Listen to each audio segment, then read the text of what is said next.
Y si te dijera que la batalla más antigua por el alma de la humanidad no se libró con espadas ni en campos de guerra, sino en el código mismo de la vida, existe un secreto enterrado en los primeros capítulos del Génesis, tan profundo y perturbador que ha sido velado por milenios bajo la metáfora de gigantes en la tierra. Pero esta no es una historia de folclore.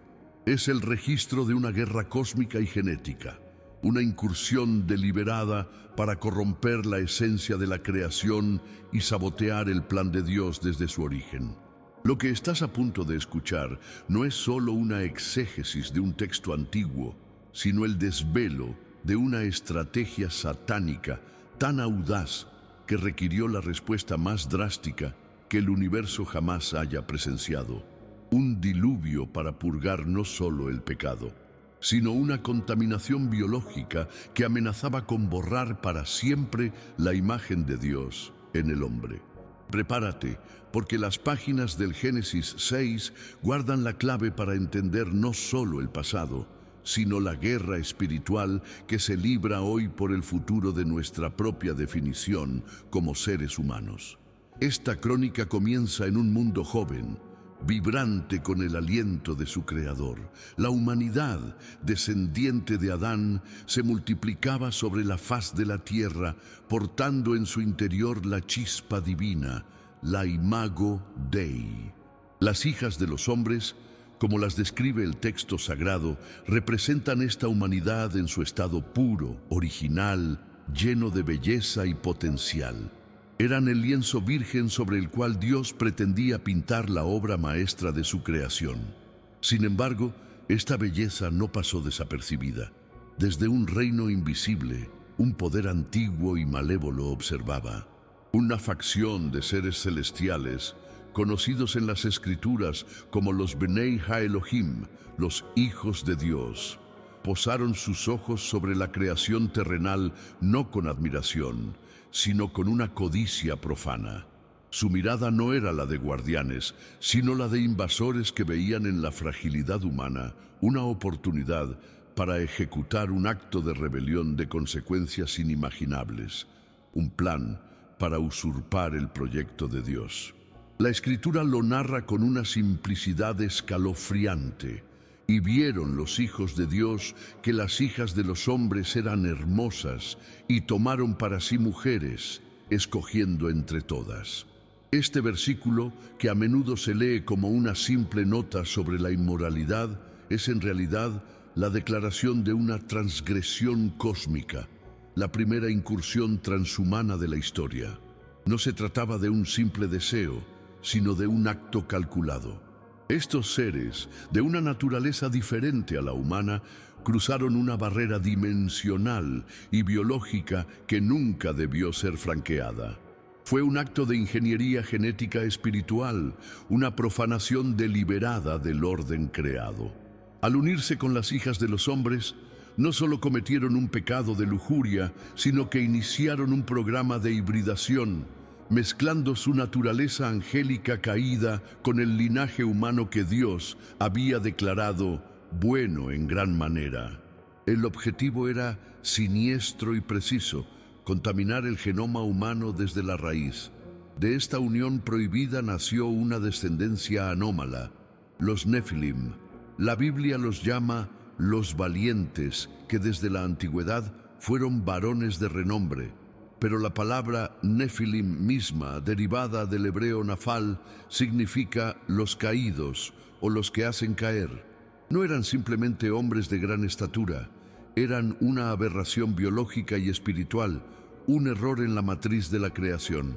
Representaban la culminación del plan satánico: crear una nueva especie que no solo fuera físicamente imponente, sino espiritualmente vacía de la imagen de Dios.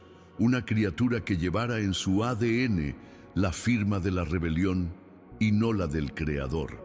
Eran un callejón sin salida evolutivo y espiritual, una raza diseñada para ser irremediable, incapaz de conectarse con Dios o de recibir la redención que un día sería ofrecida, porque su propia existencia era un sabotaje a ese plan redentor. La presencia de los Nefilim en la tierra transformó el mundo. Génesis 6:5 describe el resultado de esta contaminación con una claridad aterradora. Y vio Jehová que la maldad de los hombres era mucha en la tierra, y que todo designio de los pensamientos del corazón de ellos era de continuo solamente el mal. Esta no era la maldad humana común y corriente que conocemos hoy. Era una corrupción ontológica, una perversión que había infectado el núcleo mismo del ser humano. La violencia, la depravación y la soberbia que llenaron el mundo no eran simplemente malas decisiones. Eran el fruto inevitable de una naturaleza alterada, un software espiritual corrompido por un virus celestial.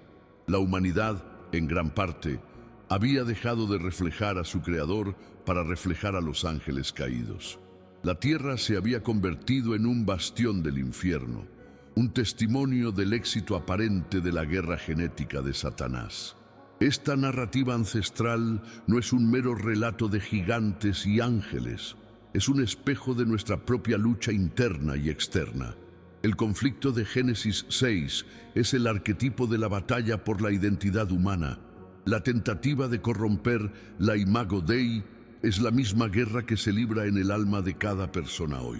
Cuando te sientes atraído por la soberbia de creerte tu propio Dios, cuando la tentación te susurra que puedes redefinir tu propia moralidad y tu propia naturaleza al margen de tu Creador, estás escuchando el eco de la misma seducción que llevó a la caída de los ángeles y a la corrupción del mundo antediluviano. La historia de los Nefilim no trata sobre monstruos externos, sino sobre el potencial monstruoso de una humanidad que se divorcia de su fuente divina y busca en cambio fusionarse con la rebelión. Es una historia sobre la fragilidad de nuestra identidad y la guerra constante para preservarla. Ante esta corrupción total, la respuesta divina tenía que ser absoluta. El corazón de Dios, nos dice la Escritura, se llenó de dolor y le dolió en su corazón. Génesis 6:6. No es la ira de un tirano, sino la agonía de un padre que ve su creación amada desfigurada hasta volverse irreconocible. El diluvio, por lo tanto, no puede ser entendido como un mero castigo. Fue un acto de cirugía cósmica, una intervención de emergencia para salvar a la humanidad de sí misma y de una contaminación que se había vuelto terminal. Si la corrupción genética se hubiera extendido a toda la raza humana sin excepción, la promesa de un Redentor, la simiente de la mujer profetizada en Génesis 3:15, habría sido imposible de cumplir. Satanás no solo buscaba promover el pecado, buscaba hacer biológicamente inviable la salvación. El plan del enemigo era cortar el linaje mesiánico antes de que pudiera florecer. Si cada ser humano portara la contaminación Nefilim, no habría una matriz humana pura de la cual el Mesías, el Hijo del Hombre, pudiera nacer. La encarnación se habría vuelto una imposibilidad. Por eso el juicio de Dios tuvo que ser tan drástico y tan específico. No se trataba de aniquilar a pecadores, sino de amputar un cáncer genético y espiritual que metastatizaba a una velocidad aterradora por todo el cuerpo de la humanidad. El diluvio fue un acto de preservación, una cuarentena planetaria para proteger la promesa de la venida de Cristo. Dios estaba dispuesto a reiniciar el mundo entero para salvar la única esperanza de redención que éste tendría jamás. En medio de este océano de corrupción, la Escritura destaca a un hombre, Noé, y la descripción que se da de él es la clave de todo el relato. Génesis 6:9 no solo dice que Noé era un hombre justo, sino que era perfecto en sus generaciones. La palabra hebrea para perfecto aquí es tamim, la misma que se usaba para describir a los animales sacrificiales sin defecto físico ni mancha. Esto no se refiere únicamente a su integridad moral, sino a su pureza genealógica. En un mundo donde el ADN humano estaba siendo sistemáticamente corrompido por una hibridación profana, Noé y su familia representaban la última línea de sangre no contaminada. Eran biológicamente puros, el último remanente de la humanidad, tal como Dios la diseñó. Noé no fue elegido al azar. Fue elegido porque en sus venas corría la sangre de Adán, no la de los ángeles caídos. La arca de Noé, por lo tanto, se convierte en mucho más que un simple barco de supervivencia. Se transforma en un banco genético y espiritual, una bóveda de seguridad para la creación original de Dios. Dentro de sus paredes de madera de gofer, Dios no solo estaba salvando a una familia y a parejas de animales, estaba preservando la integridad del código genético de la vida en la tierra. Estaba protegiendo el software original de la creación de la corrupción que lo había infectado todo. La arca era un microcosmos del Edén, un santuario flotante que transportaba la esperanza de un nuevo comienzo sobre las aguas del juicio. Mientras el mundo contaminado era lavado y purificado por el diluvio, la arca se erigía como el símbolo inquebrantable de la fidelidad de Dios a su propio plan, un testimonio de que, incluso en medio del juicio más devastador, su propósito de redención nunca sería derrotado. El momento en que las primeras gotas de lluvia cayeron no fue un evento meteorológico, fue el instante en que el cielo y la tierra se unieron en un acto de juicio y purificación. Imagina la escena. No una simple tormenta, sino las cataratas de los cielos, abriéndose y las fuentes del gran abismo, rompiendo la corteza terrestre. El agua no solo descendía, sino que también ascendía, como si la creación misma se estuviera deshaciendo. Para el mundo exterior fue el terror incomprensible, el caos de un orden que se desmoronaba. Pero para Noé y su familia, sellados dentro del arca por la propia mano de Dios, el rugido de las aguas era el sonido de la salvación. El mismo juicio que aniquilaba la corrupción era el vehículo que transportaba la esperanza. Cada ola que golpeaba el arca no era una amenaza, sino un recordatorio de que Dios estaba al control, separando lo puro de lo impuro, lo sagrado de lo profanado, en la operación quirúrgica más grande de la historia cósmica. El diluvio alcanzó su clímax, cubriendo las montañas más altas. En ese silencio acuático, el mundo antiguo, con sus valientes de renombre y su maldad arraigada, dejó de existir. Los Nefilim y la civilización que construyeron fueron borrados de la faz de la tierra, sus huesos sepultados bajo capas de sedimento que se convertirían en un testimonio mudo para las generaciones futuras. Este acto no fue la aniquilación de la humanidad, sino su salvación. Fue un bautismo planetario, lavando la contaminación para permitir un nuevo comienzo. La justicia y la misericordia de Dios fluyeron juntas en las aguas del diluvio. Justicia para la rebelión que había profanado su creación y misericordia para el linaje a través del cual vendría la redención. La puerta del arca, que Dios mismo había cerrado, se convirtió en la frontera impenetrable entre la muerte y la vida, el pasado corrupto y el futuro prometido. Cuando las aguas finalmente retrocedieron, Noé abrió la ventana del arca a un mundo de silencio y renacimiento. El aire que respiró era puro. La tierra bajo sus pies estaba limpia. El primer acto de Noé en este nuevo mundo fue construir un altar y adorar. Este acto de gratitud fue la reafirmación de la relación correcta entre la humanidad y su Creador, el restablecimiento del orden divino que había sido violado.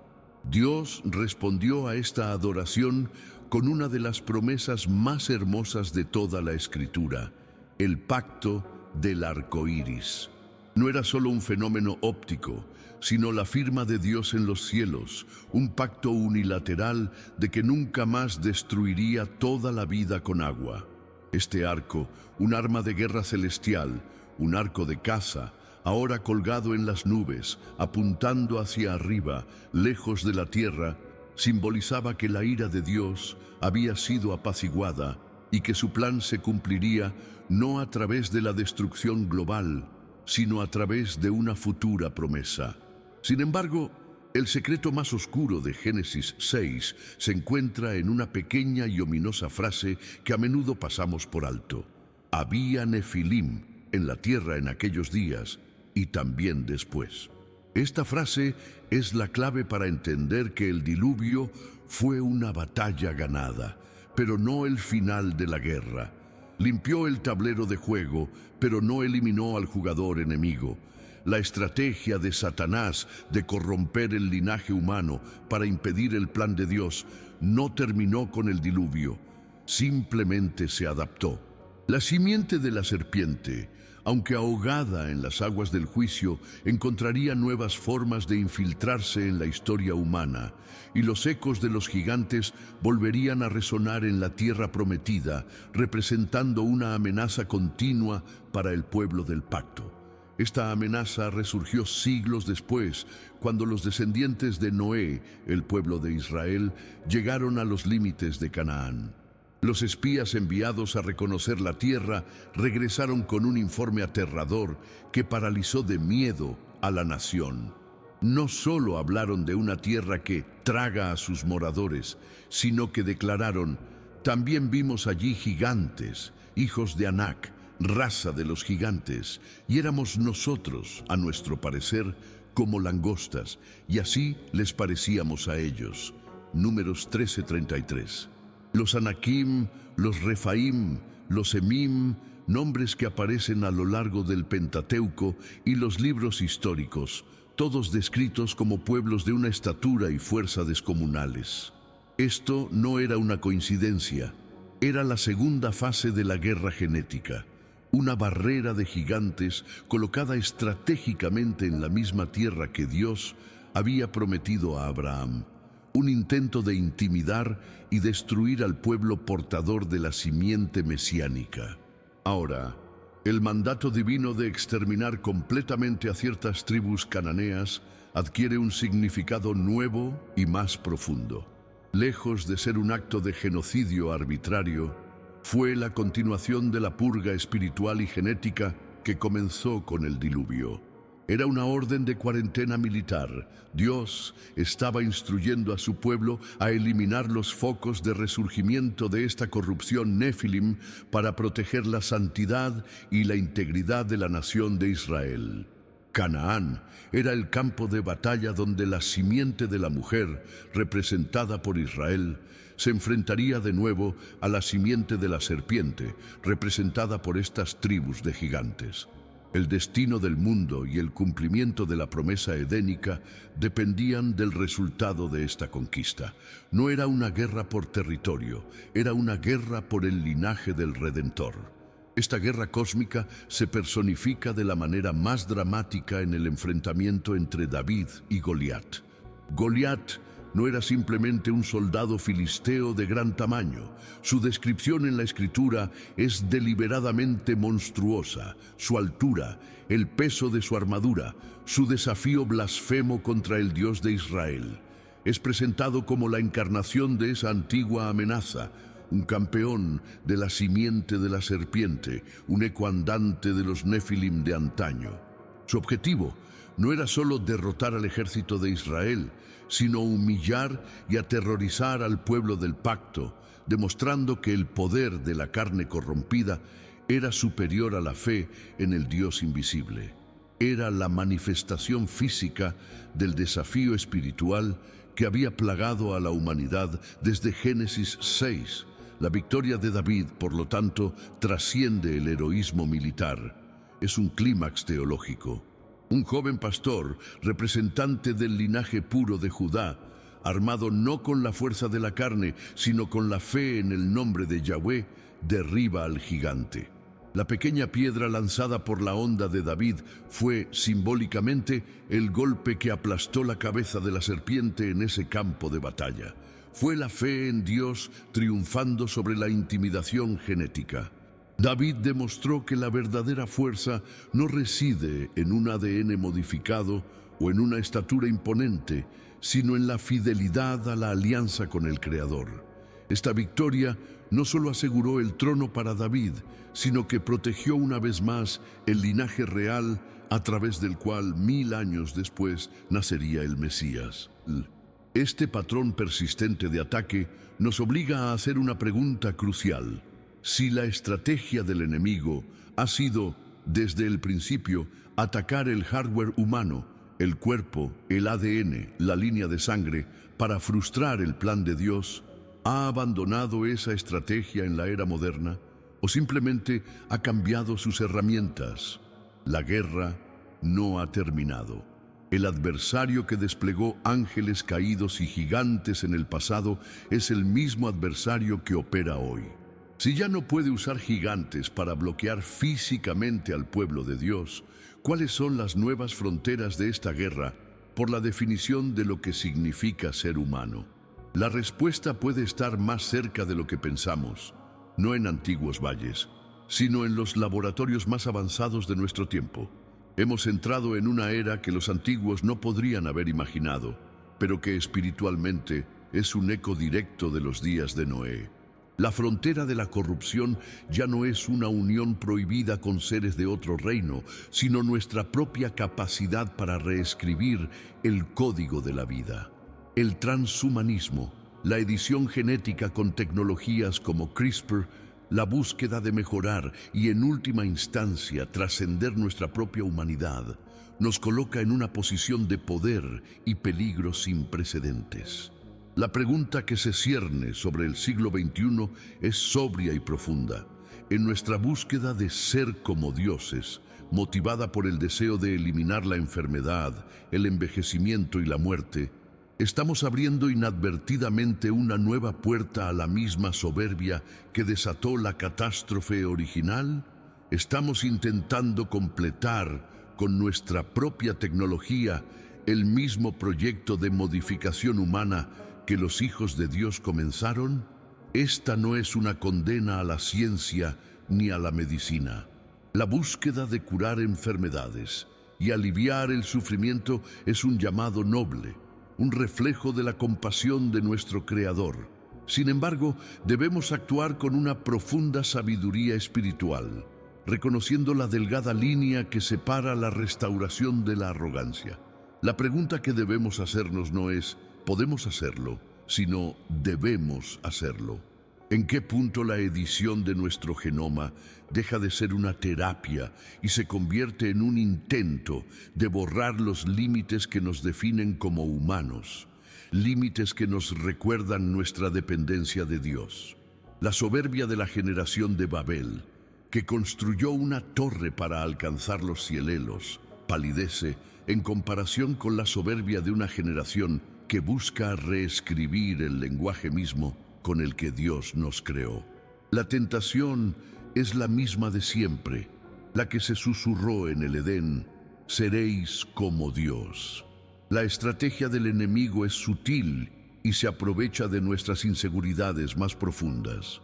Se alimenta de nuestro miedo a la muerte, de nuestro dolor ante la enfermedad, de nuestro anhelo de perfección. Nos presenta la tecnología como la solución definitiva a la condición humana, un evangelio de silicio y código genético que promete la inmortalidad sin necesidad de un Salvador. Este es el conflicto espiritual de nuestro tiempo. La batalla ya no se libra contra gigantes de carne y hueso, sino contra ideologías que buscan devaluar la santidad de la vida humana tal como fue creada, ofreciendo a cambio una versión mejorada, una humanidad 2.0, que en el fondo es un eco de la aberración Nefilim, una forma de vida que busca su gloria en sí misma y no en su creador. El arca que nos salva hoy no está hecha de madera de gofer, está construida con discernimiento espiritual y anclada en la verdad inmutable de la palabra de Dios. En un mundo inundado de promesas tecnológicas y filosofías humanistas que nos invitan a ser los capitanes de nuestro propio destino evolutivo, necesitamos la sabiduría para distinguir entre el progreso que honra a Dios y la transgresión que repite los errores del pasado. Nuestra seguridad no reside en la modificación de nuestro ADN, sino en la transformación de nuestro corazón. La verdadera mejora humana no se encuentra en un laboratorio, sino en la rendición a los pies de Cristo, permitiendo que el Espíritu Santo nos moldee a su imagen, la única imagen verdadera y perfecta a la que debemos aspirar. Así, nos encontramos en el umbral de una decisión trascendental, una encrucijada que recuerda inquietantemente a los días de Noé. La pregunta profética resuena en nuestra era. Estamos en nuestra búsqueda de poder y autodefinición, abriendo la puerta a una nueva forma de corrupción, una que no viene de ángeles caídos del cielo, sino que nace en nuestros propios tubos de ensayo. La búsqueda de una utopía transhumana es, en realidad, el último y más sofisticado intento de la serpiente para crear un linaje a su imagen, una humanidad que finalmente se declare independiente de Dios y, por lo tanto, se corte a sí misma de la única fuente de vida verdadera. La guerra genética de Satanás ha cambiado de método, pero su objetivo sigue siendo el mismo: borrar la firma del Creador del rostro de su creación. Pero ahora, en medio de esta tensión entre el pasado antiguo y el futuro incierto, la narrativa da un giro. Un rayo de luz atraviesa la oscuridad de la historia. Porque a pesar de los milenios de ataques, a pesar de la rebelión angélica, de los gigantes, de la maldad antediluviana, de los imperios y de las filosofías que desafiaron a Dios, su plan nunca, ni por un instante, estuvo en peligro. Cada movimiento del enemigo fue anticipado, cada ataque fue contrarrestado. La fidelidad de Dios se mantuvo como una roca inamovible en medio de un océano de caos. La guerra parecía desesperada en muchos frentes, pero la victoria final nunca estuvo en duda, porque el Rey del universo ya había trazado el camino de la redención. Ese camino era una línea de sangre, una genealogía sagrada que Dios protegió con un celo soberano. Es el hilo dorado que atraviesa toda la Escritura. Un hilo que comenzó con la promesa a Adán y Eva, que fue preservado en la pureza genética de Noé, que fue llamado en la fe de Abraham, que pasó por la lucha de Jacob, que fue elevado a la realeza en David y que sobrevivió a exilios y persecuciones. Mientras Satanás intentaba corromper y destruir este linaje por todos los medios, Dios lo guardaba, lo purificaba y lo guiaba a través de la historia hacia un punto de convergencia específico y predestinado, un humilde pesebre en un pequeño pueblo llamado Belén. Toda la historia de la redención dependía de la integridad de este linaje. Y en ese pesebre, la respuesta definitiva de Dios a la guerra genética de Satanás tomó forma. Nació un niño, Jesús. Él era la culminación de esa línea de sangre preservada, el cumplimiento de todas las promesas.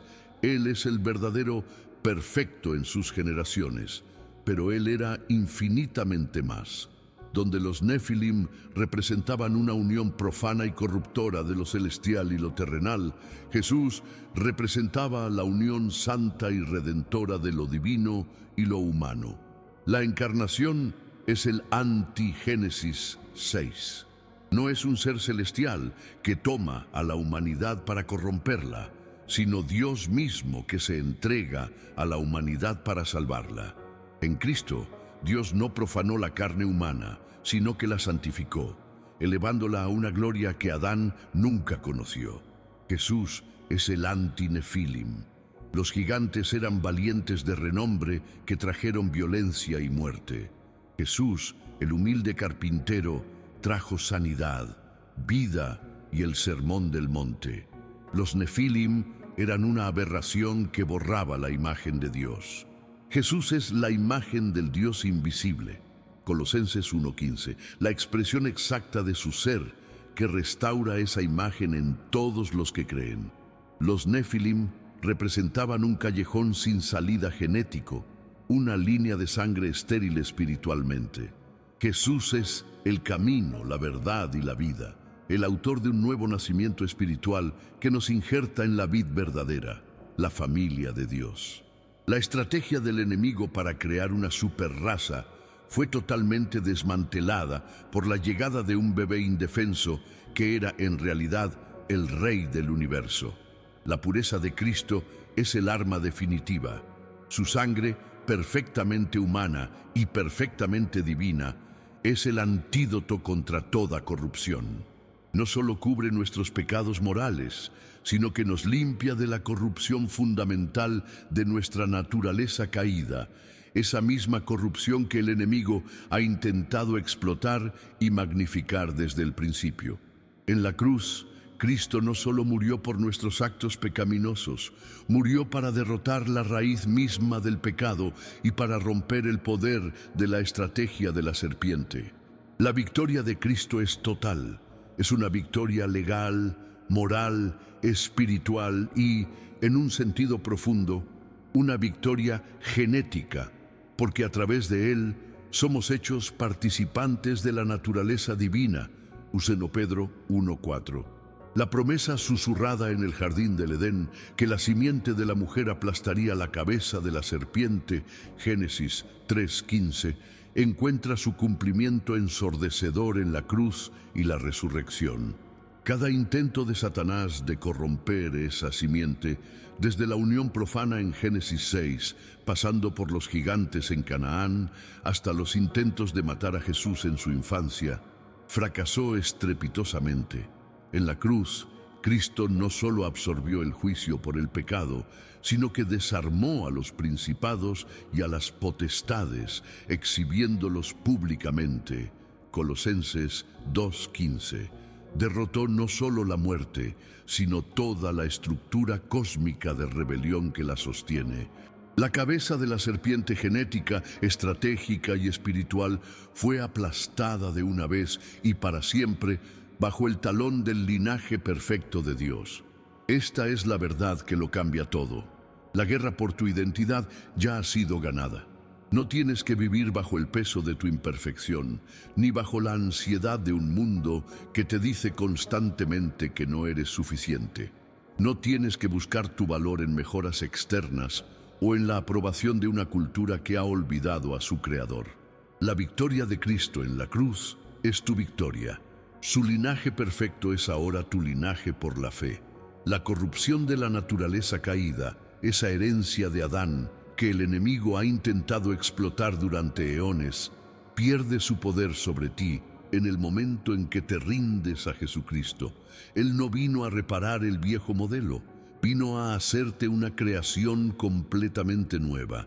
La Biblia lo declara con una autoridad asombrosa. De modo que si alguno está en Cristo, nueva criatura es. Las cosas viejas pasaron. He aquí todas son hechas nuevas. Según Corintios 5:17. A través de la fe, eres injertado en su vida, en su pureza, en su linaje divino. Mas a todos los que le recibieron, a los que creen en su nombre, les dio potestad de ser hechos hijos de Dios. Juan 1:12. Esta es la verdadera mejora, la única que importa. No es una modificación de tu código genético, sino una regeneración de tu espíritu.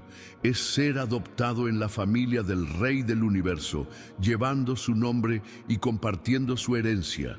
Tu identidad ya no se define por tu pasado, tus debilidades o tus fracasos, sino por la realidad inmutable de quién eres en Cristo. Por lo tanto, la elección que se nos presenta es clara.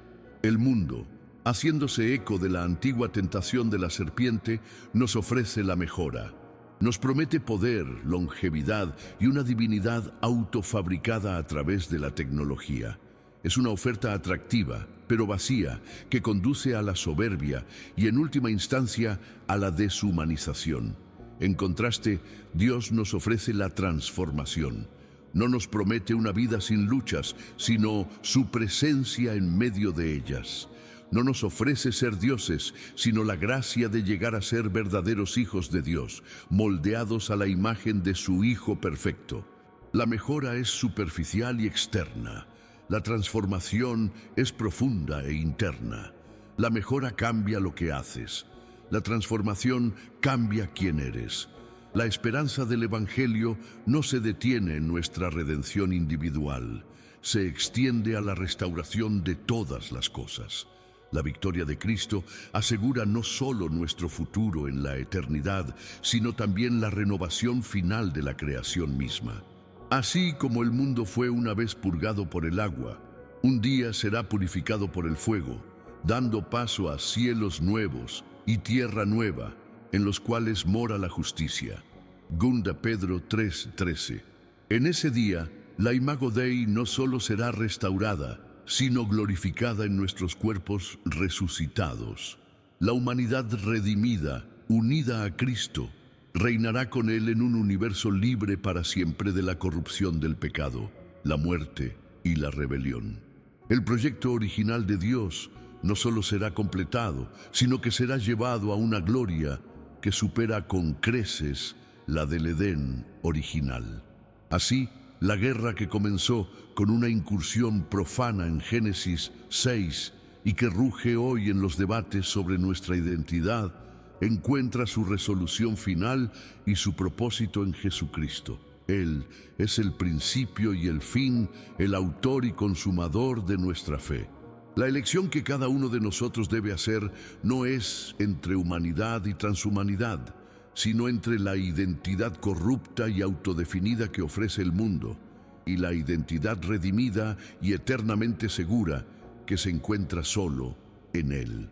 Él es la respuesta al misterio, la cura para la corrupción, el vencedor del conflicto y la esperanza de la creación. Y ahora, la llamada es para ti. En un mundo que te ofrece mejorarte, Dios te ofrece transformarte. En una cultura que te anima a construir tu propia identidad, Dios te invita a encontrar tu verdadera identidad en Él. Deja de esforzarte por ser tu propio Dios. Ríndete al único Dios verdadero que se hizo hombre para buscarte y salvarte. Deja que Él aplaste a los gigantes de miedo, inseguridad y pecado en tu vida. Permite que su sangre pura te limpie y te haga nuevo.